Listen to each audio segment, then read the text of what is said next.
गडचिरोली जिल्ह्यातील हिरापूर गावातील प्रस्तावित भूसंपादनाचा वाद अद्यापही संपलेला नाही। या मुद्द्यावर याआधीही गावकऱ्यांनी तीव्र विरोध दर्शवला होता। प्रशासनाने भूसंपादन प्रक्रियेला 2 महिन्यांची स्थगिती देण्याची भूमिका घेतल्यानंतर हा वाद निवळेल अशी अपेक्षा होती। मात्र आता पुन्हा सर्वेक्षणाच्या हालचाली सुरू झाल्याचा आरोप ग्रामस्थांनी केलाय।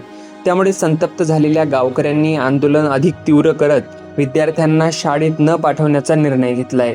विद्यार्थ्यांनीही शिक्षणावर बहिष्कार टाकल्याने या आंदोलनाला नवं वळण मिळालंय। विचार केला की शासन आम्ही एवढाही विरोध करत असताना आमची जीव जाणत नाही किंवा आम्हाला रस्त्यावर उतरवत आहे। आम्ही बैलबंड्या घेऊन तिथे गेलो, आमची व्यथा काय असेल ते त्यांना जर कळत नसेल आणि आम्ही पुन्हा आपली प्रोसेस चालू करत असेल तर मग आम्ही काय करावं। मग आता असा निर्णय घेतला की कोणत्याही सरकारी कामामध्ये आम्ही बिलकुल कोणताही सहकार्य करणार नाही। मग आमच्या मुलाचं जर शिक्षण असेल, शिक्षण हा महत्वाचा आहे, आम्हाला कळते, आम्हाला जाणते, आमचेच मुलं आहे। परंतु आमच्या सर्व पालकांचा म्हणणं झाला किंवा आमच्या विद्यार्थ्यांचा म्हणणं झाला, विद्यार्थ्यांना तुम्ही सुद्धा विचारू शकता की आमच्या जमिनीत जात असतील, आमच्या गावात उद्ध्वस्त होत असतील, मग हे असं जर प्रकार घडला तर आम्हाला मग त्याचा गिराट घेऊन पाठीवर कुठेतरी भुक्कंती करावं लागेल।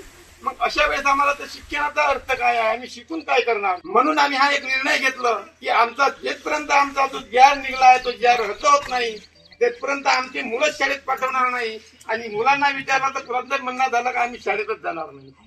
म्हणून आज शाळेचा पहिला दिवस सर्व शाळेमध्ये टाटा माता वाजा गाजाने राजा काढून प्रवेश केले आणि शाळा सुरू केल्या। परंतु आमच्यावर अशा पद्धतीची शोककळा पसरल्यामुळे किंवा संकट कोसळल्यामुळे आम्हाला आता शाळाही महत्वाची नाही असं आम्हाला वाटू लागला।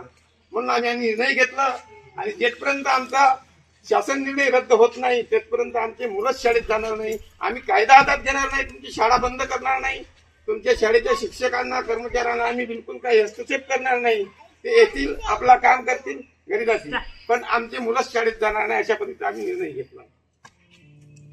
दरम्यान भूसंपादनाच्या मुद्द्यावरून हिरापूरमधील संघर्ष आता अधिकच तीव्र होताना दिसतोय।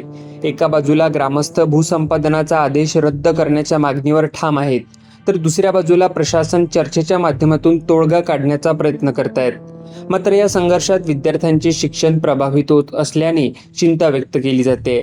आता शासन यावर काय निर्णय घेतंय आणि विद्यार्थ्यांचा शिक्षणावरचा बहिष्कार कधी संपतो याकडे सर्वांचं लक्ष लागलंय।